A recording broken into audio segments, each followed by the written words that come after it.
The Sherlock Holmes Advent Calendar. An Odyssey to Jerusalem.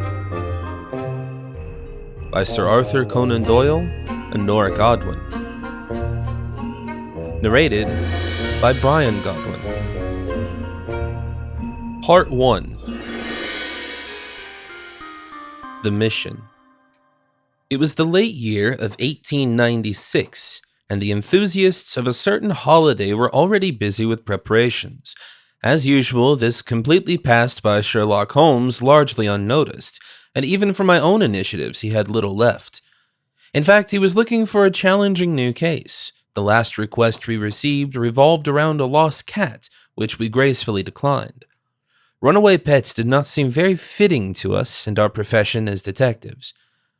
It was Holmes's brother Mycroft who was going to be sort of our savior in our time of need. His visit had been announced earlier. He wanted to brief us on a delicate mission of the British government. And so we sat together on a cloudy morning with tea and pastries to discuss the matter. "You know, Sherlock," Mycroft began, "that in Her Majesty's circle of government they still think very highly of you. Of course, the unpleasant events in the course of your mission in Greece have not yet been forgotten, but I can once again present you with a very interesting case." "Greece?" repeated Holmes with an amused smile. "Never heard of it, but please keep going." "Of course," Mycroft replied, breathing deeply. "It goes without saying that the matter is to be treated with utmost discretion. No information should be leaked to the public. Secretary Chamberlain expects confidentiality, swift investigation, and minimal attention." I was immediately alarmed. Joseph Chamberlain had been in charge of colonial affairs in the British government for some time now, succeeding Lord Salisbury. In this respect, I immediately expected an unpleasant trip to India, or even to the southern parts of Africa, which admittedly did not appeal to me very much. Holmes's ear pricked up as well when the colonial ministry was mentioned as a client. "Are we expected," he said quite skeptically, "to conquer new territories for the crown? For this purpose, one should perhaps rather send the army. After all, they are more experienced in fighting against the natives who defend their country." "Brilliant humor," shouted Mycroft, laughing. "But no, this time we want to support the locals. To be precise, the mission has been agreed on with the Sublime Porte." With the mention of this name, it became clear to me that it had to be a mission in the Ottoman Empire. This was, in fact, a little surprising, since the relations between London and Constantinople had room for improvement left. "You want to send us to Turkey?" I interjected. "In that case, I would rather go to Uganda." Mycroft ignored my remark and continued. "The situation is serious. The government of Sultan Abu Hamid seems to be losing control in Palestine, and an uprising is imminent. Apparently, the state forces are not able to keep the matter in control." "Perhaps in that case, the Sultan would be well advised to redirect his state forces from expelling and murdering the Armenians," I replied immediately. Mycroft shook his head slightly. "This is not our business." "But Palestine is?" "Of course," his brother replied quickly. "After all, as you may have heard before, this is the birthplace of Jesus Christ. There lies the origin of Christianity and some of its most sacred places, and Her Majesty the Queen is known to be the defender of the faith." I had to laugh. "Does the empire now lay claim to Jerusalem, Bethlehem, and Nazareth?" I said. "You're going to have to queue up behind the others. As far as I know, both the Spanish monarch and the Austrian emperor already hold the somewhat pretentious title of King of Jerusalem. The Roman Pope and the Ottoman Sultan would probably also disapprove. You don't want to send us on a crusade to the Holy Land to fight a religious war?" "Of course not," Mycroft replied calmly. "This is more about preventing the escalation of a conflict and resolving it. And the Sultan, as I said, knows of this anyways. He and the British Crown alike care very much about stability in this region." "Stability," I repeated in disbelief. "All too often this means preserving oppressive rulership. Isn't this much more about strategic and economic interests?" "I don't want to deny that," Mycroft confirmed. "It is well known the German Empire is planning to massively invest in the Ottoman Empire. A railway line is to be built to Baghdad. Of course, there are geopolitical spheres of interest from Anatolia to the Hindu Kush. We want to gain more influence on the ground, of course, in agreement with the Sultan's government. Holmes nodded slowly. I understand, he said. But now you will have to tell us exactly what happened. So far, I don't understand to what extent detective work is needed on site.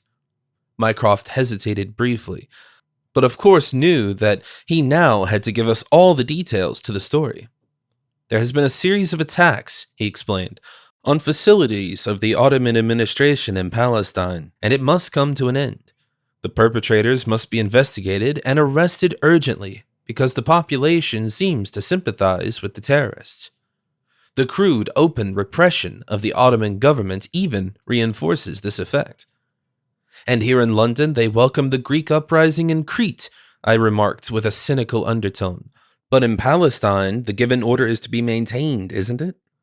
That's our goal, Mycroft replied bluntly, and it's to be achieved with subtle methods. Constantinople would certainly be extremely grateful to us, which in turn could form a good basis for a future partnership. We want to thwart an emerging alliance of the Turks with Berlin and Vienna before it can deepen. The Crown and the Fatherland need your support. Of course, I was now aware that we could hardly refuse the order. Holmes probably felt the same way. All right, he replied. Then we shall see what we can do for the glory and splendor of the Empire. But I want to look at the whole thing as a peace mission. We will track down the assassins as desired, but the Ottomans will have to negotiate with them. I assume you have already brought documents with comprehensive information on the state of affairs and background? Mycroft nodded and took a file from his pocket, which he handed over to his brother. Here you will find everything you need to know about the attacks. In 4 hours, your ship departs for Ostend, after which it continues by train. Go ahead, pack your things for an English summer. This should correspond to the winter conditions of Jerusalem. Of course, it was me who had to pack our suitcases in a hurry. So while I was preparing for a long journey to the Holy Land, Holmes devoted himself to the report that Mycroft left. Every now and then he seemed to nod in agreement. Then, again, he moved his head in denial. After half an hour, he had finished his studies and announced, "This could be interesting, Watson. The Ottoman authorities apparently have no idea and no reliable evidence. We have to almost start from scratch. There's nothing but speculation in this so-called report. However, the attacks are depicted quite meticulously." "And what exactly do they look like?" I asked dutifully, since I assumed that Holmes had to share his findings with me. "Complex," replied my friend, who made a happy face. "The chronology reads as follows. At first, there were only scribblings on facades and walls, written in Turkish. 'Ottomans go home' was the message of the authors. Subsequently, the report noted sabotage of administrative institutions committed under the cover of nightly darkness. Window panes were smashed with stones, a door nailed shut from the outside, and particularly audacious, a huge pile of camel's dung, which was unloaded in front of the governor's house." I had to laugh involuntarily. But Holmes admonished me, "Don't enjoy yourself too soon, Watson, because after that things escalated. A military vehicle was set on fire. An officer of the Ottoman army was kidnapped and abandoned naked in the desert.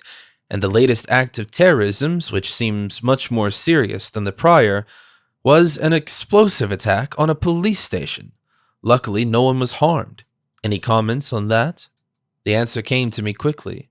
"Sounds to me like resistance to an occupation regime," I said. "You don't sympathize with our perpetrators, do you?" Holmes added. "It's not like that," I replied. "Such attacks cannot be justified, but explained. In this respect, if I am right, we can at least narrow down our group of suspects, don't you think?" "In fact, that's the way it is," Holmes confirmed. "Please continue while you're at it." I wasn't absolutely certain whether my dear friend wanted to put me to the test or wasn't so sure himself. In any case, he provoked the following assumptions on my part. Let's think about it. Who could be dissatisfied with the Ottoman rule over Jerusalem? The area is mainly inhabited by Arabs, most of whom are Sunni Muslims, like the Turks. It also unites the Sultan's all-Islamic caliphate, which makes him the protector of the sacred places of Mecca and Medina, but also of Jerusalem, where the Dome of the Rock and the Al-Aqsa Mosque are located on the Temple Mount. And this place has special significance in the story of Prophet Muhammad's enlightenment. In any case, the Palestinian Sunnis probably have no particular problems with the Ottomans. Perpetrators from this group tend to seem less likely, although Arab nationalism may well play a role. However, there are also Arab Shiites and Alawites in the region. For those groups, things are somewhat different. They differ considerably in their approach to faith compared to the predominant Sunnis. "You are a real expert on Islam," Holmes said. "Thank you for the appreciation," I replied. "The acquisition of a certain basic knowledge seemed useful to me when I was deployed to Afghanistan and the Indus. However, the conflict in Palestine does not have to root within the Islam. There are also various Christian groups among the Arabs in the Middle East, and they also regard the region as meaningful, which needs no further explanation. Then there is the remaining Jewish population. After all, it was the Hebrews who, by God's will and under Moses' leadership, first came to the Promised Land. This can be turned into a historically founded claim. I conclude that these are the ethnic groups that may not be happy with the Ottomans at rule." Holmes reflected on what I said, then answered, "My dear Watson, you have undoubtedly analyzed the situation well. However, you have not narrowed down our circle of suspects, but expanded it.